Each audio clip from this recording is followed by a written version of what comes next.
Assalamualaikum warahmatullahi wabarakatuh. Selamat datang, para pembaca yang budiman. Kali ini, saya akan berbagi sebuah kisah nyata yang dialami oleh 3 pemuda saat melakukan perjalanan ke Bali. Apa yang awalnya hanya sekadar liburan biasa berubah menjadi pengalaman yang tak akan pernah mereka lupakan. Sebuah kejadian aneh, hutan yang seakan tak berujung, dan sosok misterius yang terus mengawasi mereka. Mari kita simak kisah ini dengan penuh rasa waspada, karena terkadang, kita tak pernah benar-benar sendirian. Angin malam bertiup lirih, membawa aroma tanah basah dari hutan yang baru saja dilewati. Jalanan lengang, hanya suara mesin mobil yang terdengar mengiringi perjalanan kami bertiga. Aku, Doni, dan Cakmen baru saja menyeberang ke Bali, berniat menghabiskan beberapa hari di sana setelah perjalanan panjang dari Jawa. Saat itu, kami tak tahu kalau malam ini akan menjadi malam yang panjang, malam yang penuh dengan kejadian ganjil dan di luar nalar. Doni menguap lebar, sesekali melirik kaca spion. Sepi banget jalannya, ya. Gumamnya pelan. Aku yang duduk di sampingnya mengangguk. Iya, hutan terus dari tadi. Kayak nggak ada habisnya. Cakmen di jok belakang hanya diam, matanya menatap keluar jendela. Kok aku ngerasa nggak enak, ya?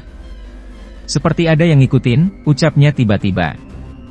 Aku dan Doni saling pandang. Ngikutin gimana maksudmu? Tanyaku, berusaha terdengar santai, meski sebenarnya bulu kuduku mulai meremang. Cakmen menunjuk ke arah belakang, ke jalan yang gelap tanpa penerangan. Dari tadi aku ngerasa ada yang liatin. Tapi pas aku tengok, kosong. Aku menelan ludah. Udara di dalam mobil mendadak terasa lebih dingin. Tiba-tiba, Doni menginjak rem mendadak. Ban berdecit di aspal, nyaris membuat kami terpental ke depan. Ada apa, Don? Tanyaku panik. Doni diam. Matanya menatap lurus ke jalanan di depan. Aku dan Cakmen mengikuti arah pandangnya. Di sana, tepat di tengah jalan, berdiri seorang perempuan tua dengan rambut panjang kusut, mengenakan kain lusuh. Wajahnya tertutup bayangan, tapi jelas sekali, ia sedang menatap kami. Dan yang membuat dadaku mencelos, kakinya tak menyentuh tanah. Namaku Bagas. Aku bukan orang yang mudah percaya dengan hal-hal mistis, tapi malam itu, di sebuah jalanan sunyi menuju Denpasar, aku mulai mempertanyakan semuanya. Aku berangkat ke Bali bersama 2 temanku, Doni dan Cakmen. Doni adalah tipe orang yang santai dan jarang takut pada hal-hal aneh. Ia lebih suka menganggap semua kejadian sebagai kebetulan.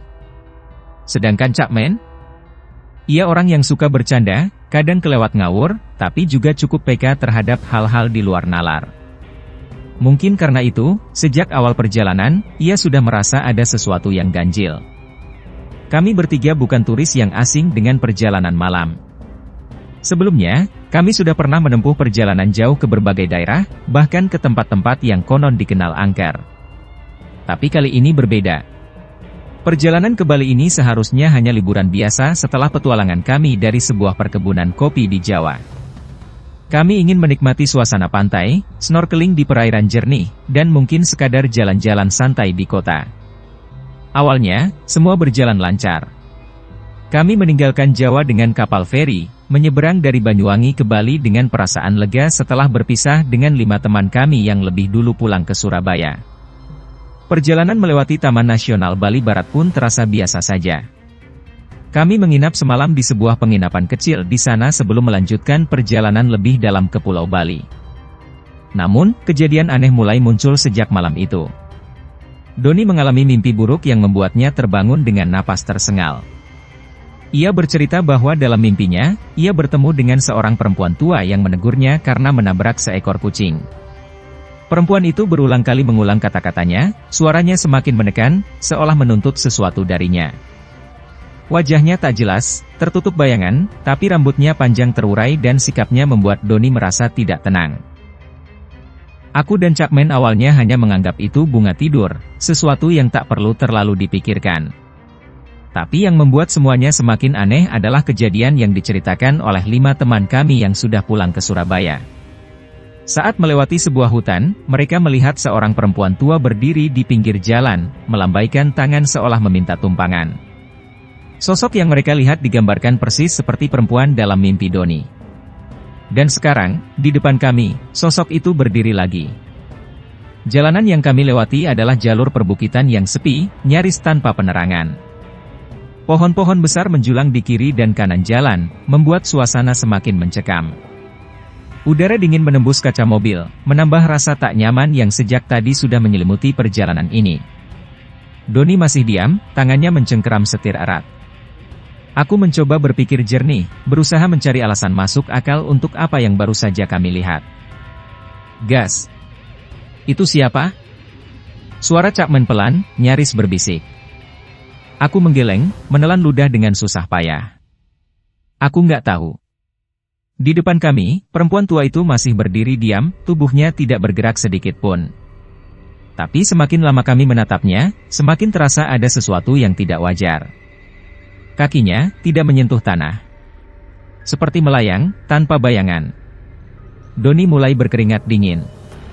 Kita mundur aja? Bisiknya. Tapi sebelum aku sempat menjawab, perempuan itu tiba-tiba tersenyum. Senyum yang terasa begitu dingin, begitu asing, dan dalam hitungan detik, ia menghilang. Aku merasakan seluruh tubuhku menegang. Doni. Tancap gas. Sekarang. Klik tombol subscribe biar nggak ketinggalan kisah-kisah seru selanjutnya. Doni tak butuh perintah 2 kali.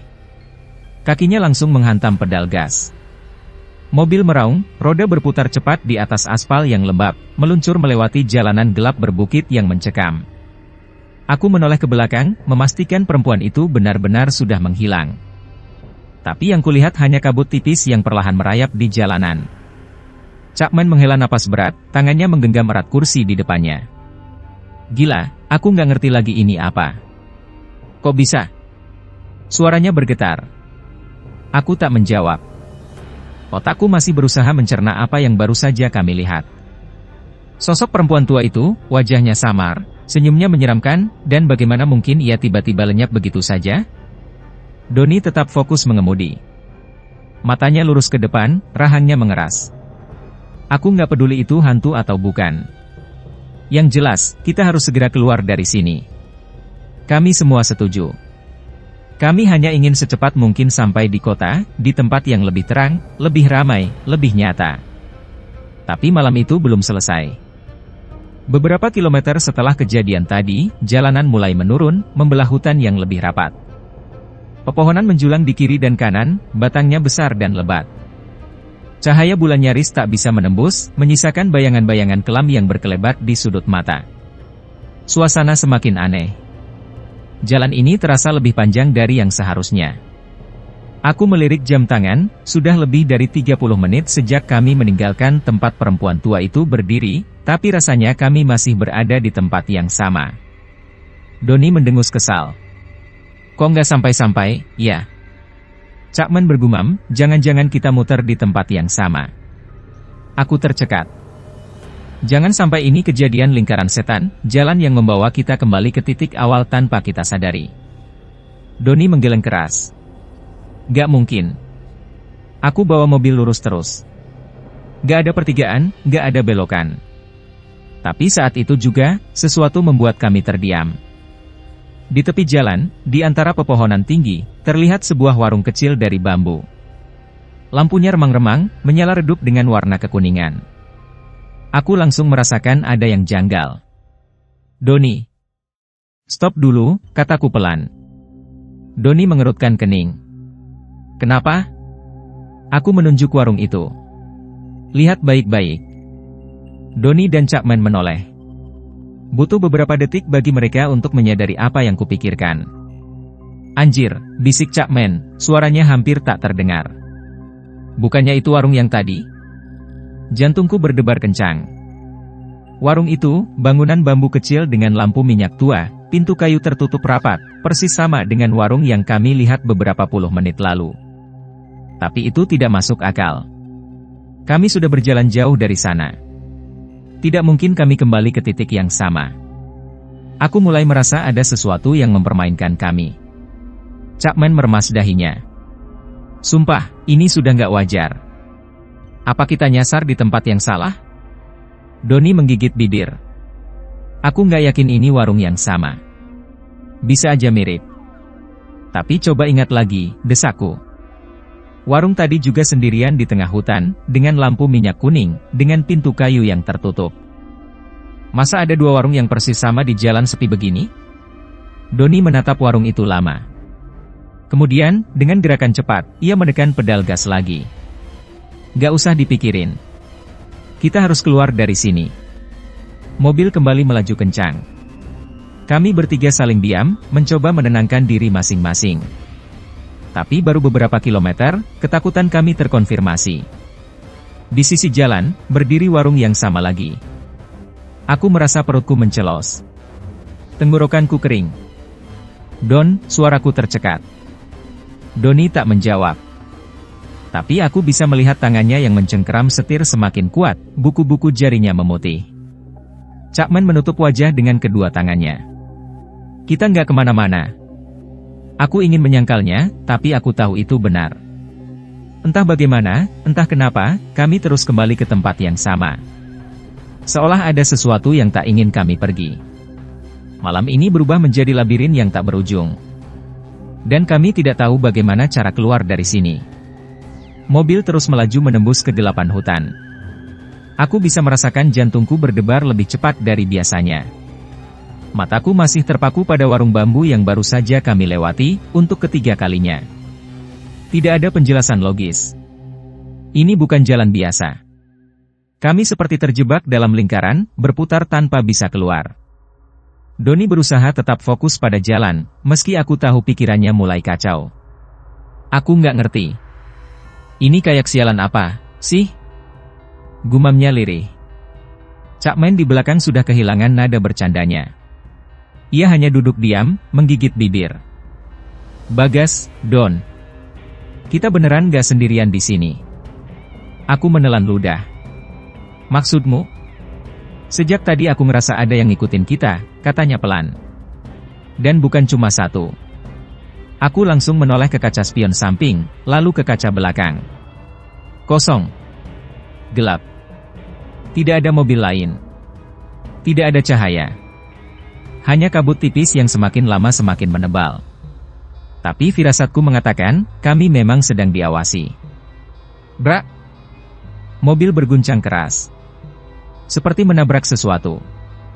Doni mengumpat. Apaan itu? Aku dan Chapman menoleh ke belakang. Tidak ada apa-apa di jalan. Aku nggak lihat apapun. Kataku panik. Doni menekan pedal rem, memperlambat mobil. Kami bertiga saling berpandangan. Apa kita harus turun? Tanyaku ragu. Ogah, Doni langsung menjawab cepat. Jangan nekat turun di tempat kayak gini. Tapi tiba-tiba. Tok. Tok. Tok. Suara ketukan halus di jendela mobil. Aku langsung memutar kepala ke arah suara. Di luar, hanya ada kegelapan pekat. Tapi samar-samar, di antara bayangan pepohonan, aku melihat sesuatu berdiri di sisi jalan. Sesosok perempuan tua. Lagi. Tanganku mulai gemetar. Doni. Doni juga sudah melihatnya. Wajahnya pucat. Perempuan itu berdiri diam, mengenakan kain lusuh yang sama seperti sebelumnya.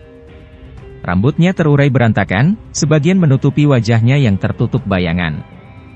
Dan kali ini, aku sadar satu hal. Wajahnya semakin dekat. Doni menginjak gas dalam kepanikan, mobil melesat kencang meninggalkan sosok itu di belakang. Tapi sesuatu yang lebih buruk terjadi. Tiba-tiba, jalan di depan kami menghilang. Aku melihat dengan mata kepala sendiri, jalan beraspal yang tadi jelas terlihat, kini berubah menjadi tanah berbatu, penuh ilalang tinggi. Seolah-olah kami baru saja keluar dari jalur utama dan masuk ke tempat yang tak seharusnya kami masuki. Apa-apaan ini? Doni membanting setir ke kiri, tapi tidak ada jalan lain. Pohon-pohon semakin rapat, membentuk lorong gelap yang seperti menelan mobil kami ke dalamnya. Aku mulai merasa sesak. Udara di dalam mobil berubah menjadi panas dan lembab, membuat napasku berat. Lihat ke belakang. Seru Chapman tiba-tiba. Aku dan Doni menoleh ke kaca belakang. Apa yang kulihat membuat tenggorokanku tercekat. Di belakang mobil, hanya beberapa meter jauhnya, puluhan sosok berdiri diam dalam gelap. Bukan hanya satu perempuan tua. Ada banyak. Mereka berdiri di antara pepohonan, tubuh mereka kaku, wajah mereka tertutup bayangan. Dan mereka semua menatap kami. Doni kehilangan kendali. Sial! Kita harus keluar dari sini. Aku mulai membaca doa dalam hati, berharap kami bisa menemukan jalan keluar sebelum terlambat. Tapi hutan ini sepertinya tidak mau membiarkan kami pergi. Dan aku takut kami tidak akan pernah keluar dari sini. Sebelum lanjut, dukung channel ini dengan subscribe agar kami terus menyajikan cerita-cerita menarik. Doni menancap gas sekencang mungkin. Mobil melaju gila-gilaan di jalanan tanah berbatu yang semestinya tidak ada di peta manapun. Ban tergelincir, debu mengepul di belakang, tapi aku tahu kami tidak bisa berhenti sekarang. Aku menoleh ke belakang lagi, dan mereka masih ada di sana. Puluhan sosok dengan wajah samar, berdiri di antara pepohonan seperti bayangan tanpa kehidupan. Tidak bergerak, tapi aku bisa merasakan tatapan mereka menusuk ke dalam tubuhku. Chapman mulai membaca doa dengan suara gemetar. Ya Allah, ya Gusti, ampuni aku janji nggak bakal ngomong sembrono lagi. Doni menggertakkan giginya. Pegangan. Tiba-tiba, di depan kami, berdiri sosok itu lagi. Perempuan tua dengan kain lusuh, rambut panjang kusut, dan tatapan kosong yang menusuk langsung ke dalam batinku. Tapi kali ini, dia berdiri tepat di tengah jalan. Kami semakin dekat. Aku yakin Doni tidak akan berhenti. Kami semua tahu, jika mobil ini berhenti, kami tidak akan pernah keluar dari sini. Namun, saat mobil hampir menabraknya, sesuatu yang tidak masuk akal terjadi. Perempuan itu tersenyum. Bibirnya menyeringai lebar, terlalu lebar untuk wajah manusia. Dalam sekejap, tubuhnya berubah menjadi kabut hitam pekat yang langsung menyelimuti kaca depan mobil kami. Doni berteriak panik, membanting setir ke kanan. Brak! Mobil terguncang keras. Aku merasakan tubuhku terdorong ke depan, sabuk pengaman menahan dadaku dengan kasar. Suara kaca bergetar, ranting-ranting pepohonan menghantam sisi mobil. Dan tiba-tiba, gelap. Semuanya hening. Aku tidak tahu berapa lama aku pingsan. Saat membuka mata, kepalaku terasa berat, pandanganku kabur. Aku mendengar suara napas kasar Doni di sampingku, sementara Chapman merintih kesakitan di belakang. Aku mencoba fokus. Mobil kami berhenti di tempat yang tak kukenali. Bukan di jalan berbatu lagi, tapi di dalam hutan lebat. Bagaimana bisa? Doni menoleh ke arahku, wajahnya penuh keringat. Bagas! Kita di mana? Aku ingin menjawab, tapi lidahku keluh. Sampai aku menyadari sesuatu yang membuat darahku membeku. Tidak ada jalan. Kami benar-benar terperangkap di tengah hutan, tanpa jalur keluar. Tidak ada aspal, tidak ada rambu, hanya pepohonan tinggi yang menjulang seperti dinding hidup yang mengelilingi kami. Dan lebih buruknya lagi. Chapman menunjuk dengan tangan gemetar. Astagfirullah. Itu apa? Aku menoleh. Di balik pepohonan, samar-samar, aku melihat sebuah rumah tua. Rumah itu seperti tidak seharusnya ada di sini. Dinding kayunya lapuk, atapnya miring, dan di berandanya, tergantung sebuah lampu minyak tua yang bergoyang perlahan meski tak ada angin. Di depan rumah itu, berdiri perempuan tua itu lagi. Tidak sendiri. Di sampingnya, seekor kucing hitam duduk diam, matanya menatap kami tajam. Dan saat aku menatap lebih lama, aku menyadari sesuatu yang membuat napasku terhenti. Perempuan tua itu mulai melangkah ke arah kami. Dan langkahnya tidak bersuara sama sekali. Doni meraih tuas persneling dengan tangan gemetar. Kita harus pergi. Sekarang. Aku meraih gagang pintu, mencoba membuka, tapi pintunya tidak bisa dibuka. Dan saat aku melihat ke kaca depan, perempuan itu sudah lebih dekat. Senyumnya semakin lebar. Aku menjerit dalam hati. Kami benar-benar terjebak. Dan aku tidak tahu apakah kami bisa keluar dari sini hidup-hidup. Doni terus mencoba menyalakan mesin mobil, tangannya gemetar di atas kunci kontak. Aku bisa merasakan napasku memburu, detak jantungku tak karuan. Perempuan tua itu semakin dekat. Setiap langkahnya seperti memperlambat waktu, membuat udara di sekitar kami semakin dingin dan berat. Kucing hitam di sampingnya masih duduk diam, matanya yang tajam seperti menembus kulitku. "Don! Cepat!" Chuckman berteriak. Donnie memutar kunci kontak lagi. Mesin meraung, hampir menyala. Perempuan tua itu kini hanya beberapa meter dari kami. Aku bisa melihat jelas kerutan di wajahnya, kulitnya yang pucat, dan senyum lebar yang terasa begitu salah. Tiba-tiba, kucing hitam itu mengeong keras. Suaranya melengking, menusuk telinga. Lalu, semuanya berubah. Brak! Angin kencang menerpa mobil kami. Daun-daun kering berterbangan, ranting-ranting pohon bergetar hebat. Aku menutup mata, menahan tubuhku yang terdorong ke belakang. Ketika aku membuka mata lagi, perempuan tua itu sudah tidak ada. Kucing hitamnya juga lenyap. Aku menoleh ke kanan dan kiri, memastikan apa yang baru saja terjadi. Hutan ini terasa berbeda. "Donnie, nyalain mobilnya lagi," desakku. Donnie memutar kunci sekali lagi. Brrrmmm. Mesin menyala.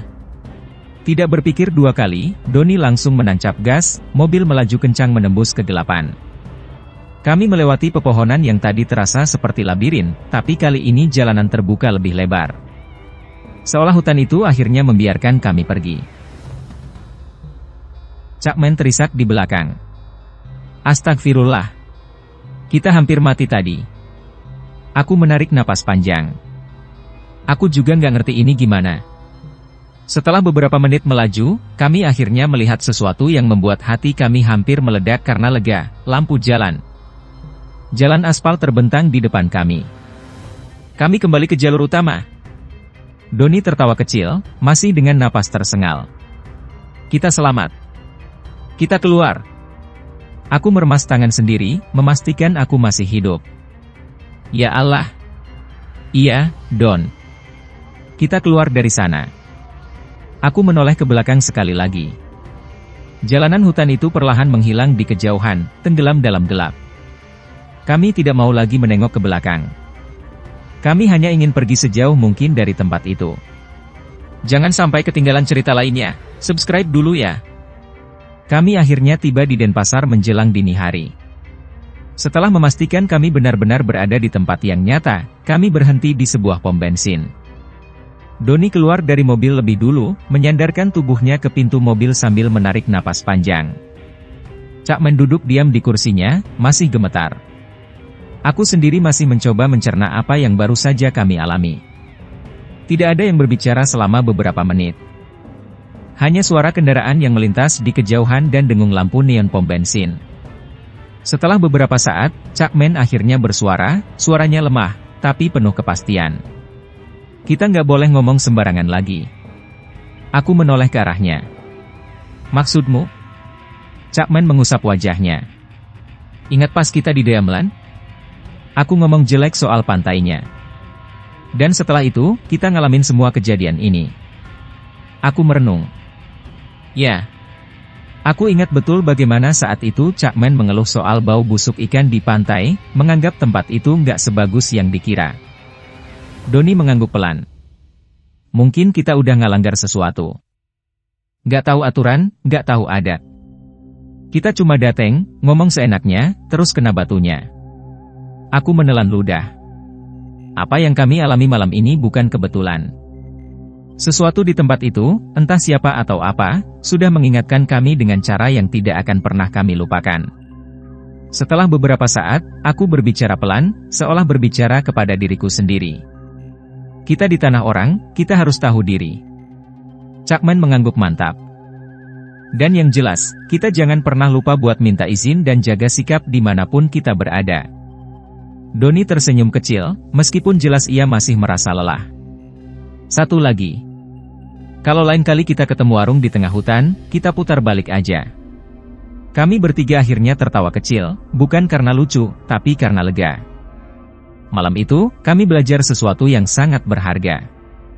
Kami mungkin bisa keluar dari hutan itu, tapi kenangan tentang malam itu akan selalu menghantui kami. Dan entah kenapa, saat kami masuk kembali ke dalam mobil, aku merasa ada sesuatu yang tertinggal di sana. Atau mungkin, sesuatu yang masih mengikuti kami. Demikianlah kisah ini berakhir. Sebuah perjalanan yang seharusnya menyenangkan berubah menjadi pengalaman penuh misteri dan ketakutan.